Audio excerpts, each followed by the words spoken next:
think that much like anyone who really is passionate about film, it starts at a very young age. I always joke with people that my parents showed me The Godfather 5 years too young, and I could never stop thinking about it ever since.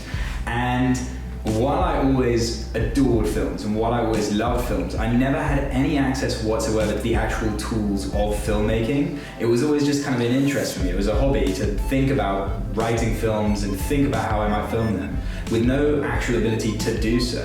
And so to get around that, at school I did a lot of theatre, I did a lot of plays, I tried to direct a few plays, but the first time that I ever actually managed to get behind a camera and to learn how a camera works was at the Young Filmmakers Academy. So I'll be eternally grateful for them really being the first step in my actual journey to becoming a filmmaker. Who wouldn't want to learn a craft in London, one of the most dynamic and gorgeous cities in the world, completely vibrant in culture, absolutely full of all kinds of different scenes, settings, moods, ambiances. I don't think there's a more dynamic place, maybe with the exception of New York City, which maybe you can see is where I'm standing right now, where you can go ahead and just have a playground to film it. So location in London. B, anyone who I knew that knew anything about the London Film Academy told me it was a wonderful place to go. Really, a lot of friends and references could not have been more complimentary of the London Film Academy, and so I knew that it was something that I desperately wanted to do, and so I bugged my parents and I told them that I'd make the money back one day and I'd pay them back if they could manage to find me a way to be on the Young Filmmakers Academy.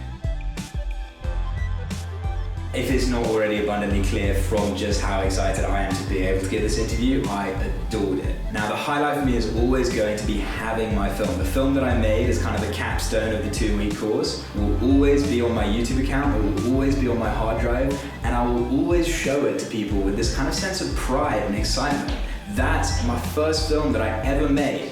And I had so much support from all the members of staff, from all the other students in the class, and I really am proud of that work still to this day. Now obviously I've developed a lot since, but that is something I will always hold dear to my heart. That was my first experience with actual filmmaking, with a real camera, with kind of learning how to act on set, with learning the actual practices of the professional trade. I already was in love with the craft of filmmaking, and I fell in love with the art of it as well, and I knew that's what I had to devote myself to. So I decided to move to California. I was accepted at Stanford University, where I chose to major in film and media studies, and I've had such a wonderful time in my major, and I've learned so much more about the art of film that I'm now currently in New York City, and I'm working at a film production studio. I'm working on the production team of a new documentary that will be airing on HBO later this year. So Young Filmmakers Academy and the London Film Academy was my first step on this unbelievable roller coaster, and I'm so excited to see where it takes me.